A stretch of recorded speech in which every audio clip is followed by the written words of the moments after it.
وإن تعدوا نعمة الله لا تحصوها দুনিয়ার মানুষকে আল্লাহ পাক রব্বুল আলামিনের নিয়ামতের কথা সম্পর্কে জানায় দিলেন। দুনিয়ার ভিতরে আল্লাহ তাআলা বান্দার জন্য কত নিয়ামত দান করলেন। সারা দুনিয়ার ভিতরে আল্লাহ পাকের এই নিয়ামত দ্বারা ভরপুর। সকাল বেলায় সূর্য বান্দাদেরকে আলো দেয়, হাজার হাজার মাখলুক আল্লাহ তাআলা বানাইলেন। এই যে দুনিয়ার হাজার মাখলুক, লাখো মাখলুকাত যে রয়েছে আল্লাহ বুনিয়াদের কাদের বানাইলেন, কিন্তু একমাত্র আল্লাহ মানুষ জাতিদেরকে বানাইলেন আল্লাহর গোলাম হিসেবে।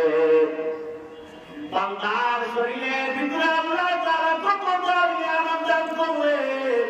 3.5 হাত গভীর দিকে যদি বান্দা খেয়াল করে আল্লাহ নিয়ামতের অভাব নাই। এই বান্দাকে আল্লাহ 2টা চোখ প্রদান করেন নাই, ওই বান্দা চোখের নিয়ামতের মর্যাদা তার নিকটে রয়েছে। যাকে আল্লাহ হাত দান করেন নাই, ওই বান্দা হাতের কদর আর মর্যাদা সে বুঝতে পারে। আল্লাহর বান্দা বলে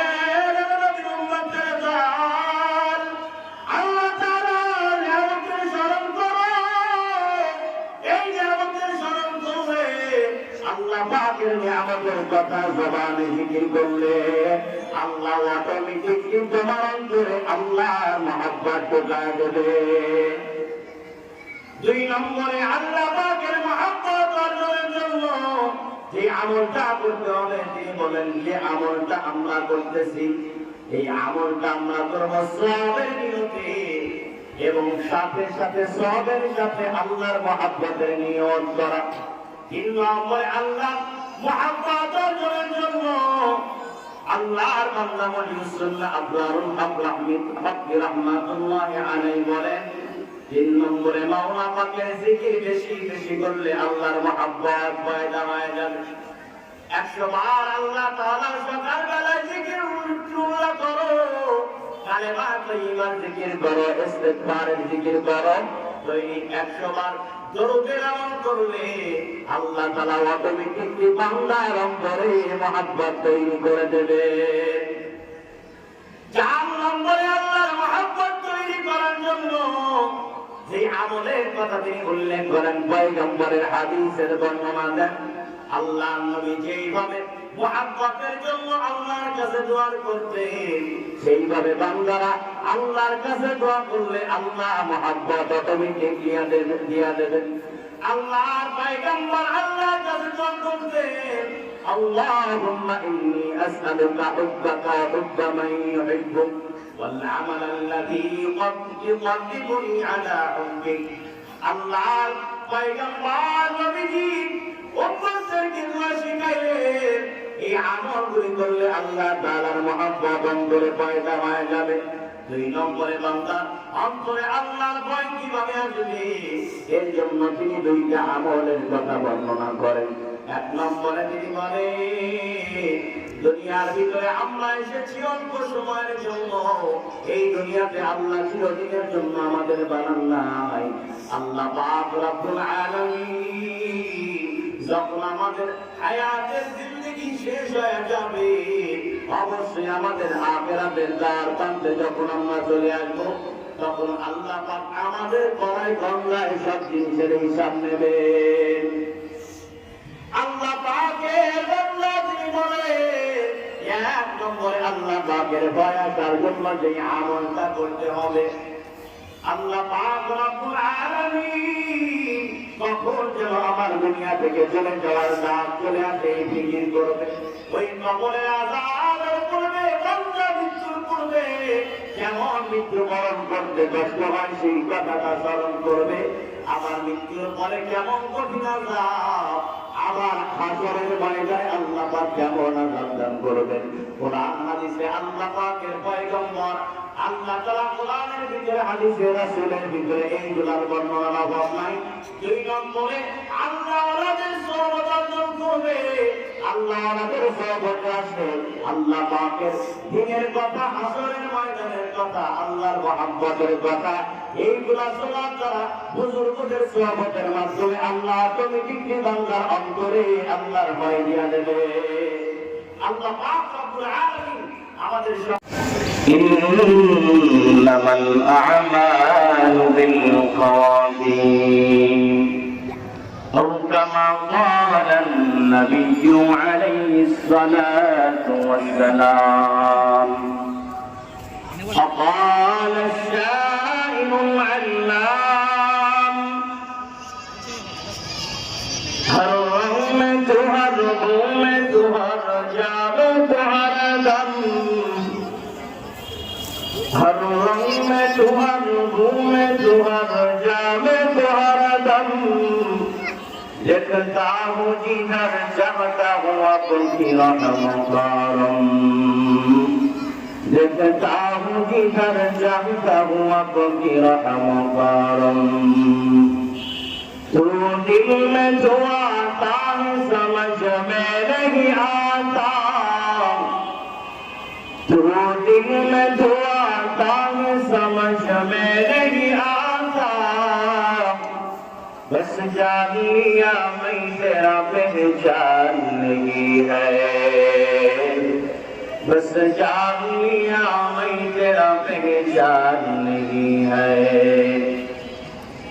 মহান আল্লাহ পাকের লাখ কোটি শুকর সুজুদ যে আল্লাহ তাআলা আমাদেরকে এমন একটি জান্নাতের বাগানের মেহমান হওয়ার তৌফিক দান করলেন, সকলেই বলি আলহামদুলিল্লাহ।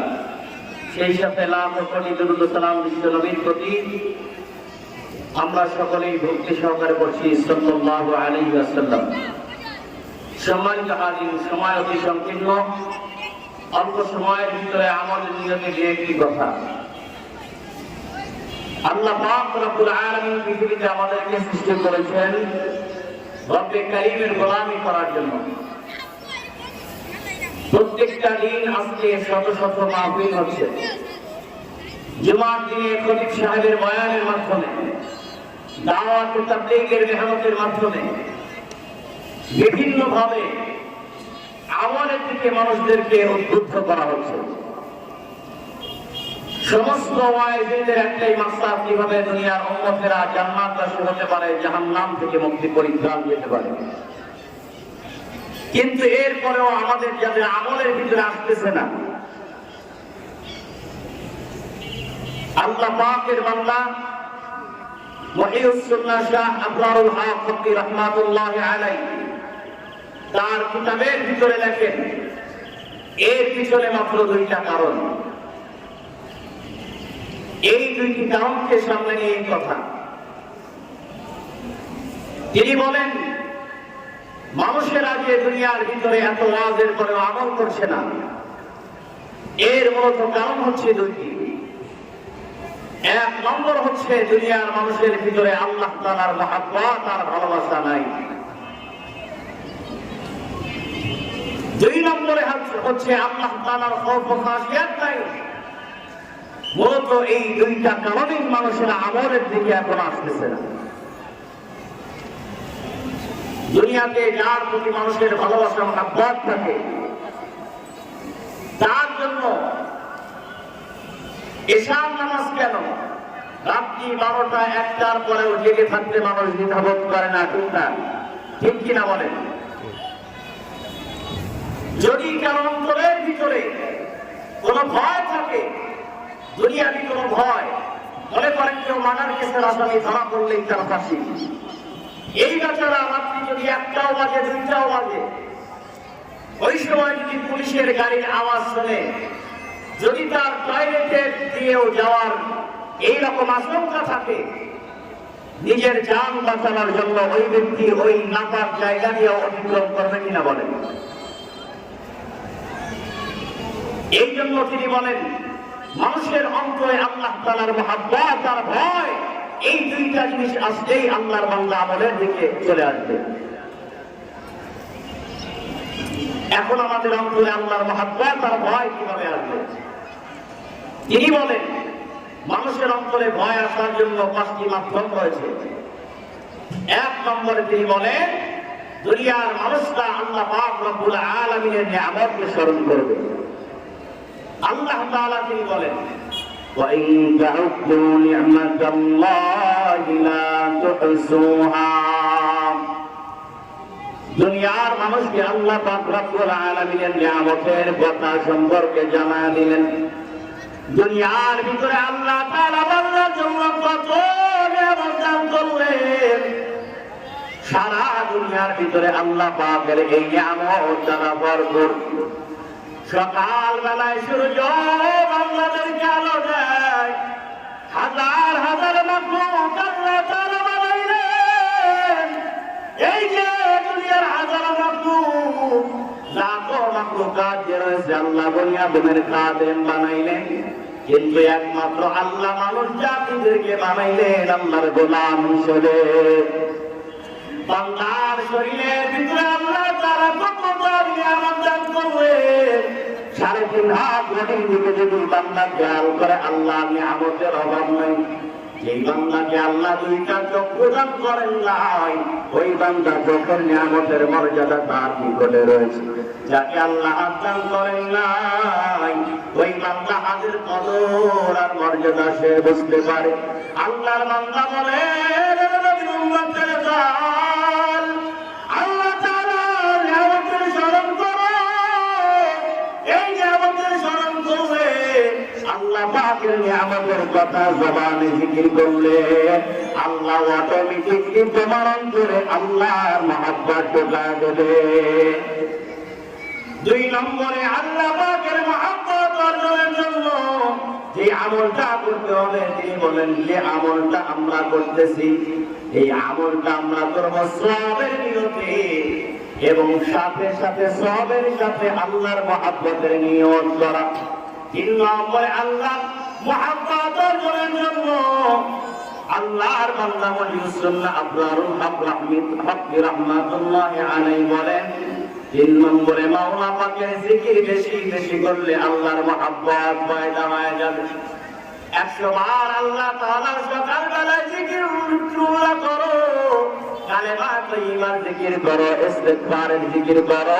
দৈনিক 100 বার দরুদের আমল করলে আল্লাহ তাআলা অটোমেটিকলি বান্দার অন্তরে মহব্বত তৈরি করে দেবে। 4 নম্বরে আল্লাহর মহব্বত তৈরি করার জন্য যে আমলের কথা তিনি উল্লেখ করেন, পয়গম্বরের হাদিসের বর্ণনা দেন। আল্লাহ নবী যেইভাবে মহব্বতের জন্য আল্লাহর কাছে দোয়া করতেন, সেইভাবে বান্দারা আল্লাহর কাছে দোয়া করলে আল্লাহ মহব্বত অটোমেটিকলি দিয়া দেবেন। আল্লাহর পয়গম্বর আল্লাহর কাছে দোয়া করতেন, আল্লাহুম্মা ইন্নী আসআলুকা হুব্বাকা হুব্বা মান ইউহিব্বুক ওয়াল আমাল আল্লাযী ইউকাররিবুনি আলা হুব্বিক। আল্লাহর পয়গম্বর নবীজি উম্মতদেরকে দোয়া শিখাইলেন, এই আমলগুলি করলে আল্লাহ তাআলার মহব্বত অন্তরে পয়দা হয়ে যাবে। 2 নম্বরে বান্দার অন্তরে আল্লাহর ভয় কিভাবে আসবে, এর জন্য তিনি 2টা আমলের কথা বর্ণনা করেন। 1 নম্বরে তিনি বলেন, দুনিয়ার ভিতরে আমরা এসেছি অল্প সময়ের জন্য, এই দুনিয়াতে আল্লাহ চিরদিনের জন্য আমাদের বানান নাই। আল্লাহ পাক রব্বুল আলামিন যখন আমাদের হায়াতের জিন্দেগি শেষ হয়ে যাবে, অবশ্যই আমাদের আখিরাতের দ্বার প্রান্তে যখন আমরা চলে আসবো, তখন আল্লাহ পাক আমাদের করায় গঙ্গায় সব জিনিসের হিসাব নেবেন। আল্লাহ পাকের বান্দা তিনি বলেন, 1 নম্বরে আল্লাহ পাকের ভয় আসার জন্য যে আমলটা করতে হবে, আল্লাহ পাক রব্বুল আলামিন কখন যেন আমার দুনিয়া থেকে চলে যাওয়ার ডাক চলে আসে, এই ফিকির করবে। ওই কবরের আযাবের পূর্বে, বান্দা মৃত্যুর পূর্বে যেমন মৃত্যুবরণ করতে কষ্ট হয়, সেই কথাটা স্মরণ করবে। আবার মৃত্যুর পরে কেমন কঠিন আযাব, আবার হাসরের ময়দানে আল্লাহ পাক কেমন আযাব দান করবেন। কোরআন হাদিসে আল্লাহ পাকের পয়গম্বর আল্লাহ তাআলা কোরআনের ভিতরে, হাদিসে রাসূলের ভিতরে এইগুলার বর্ণনার অভাব নাই। 2 নম্বরে আল্লাহ ওয়ালাদের সওয়াব অর্জন করবে। আল্লাহ ওয়ালাদের সওয়াব আসবে, আল্লাহ পাকের দ্বীনের কথা, হাসরের ময়দানের কথা কথা, আল্লাহর মহব্বতের কথা, এইগুলা শোনা করা বুজুর্গদের সোহবতের মাধ্যমে আল্লাহ অটোমেটিকলি বান্দার অন্তরে আল্লাহর ভয় দিয়া দেবে।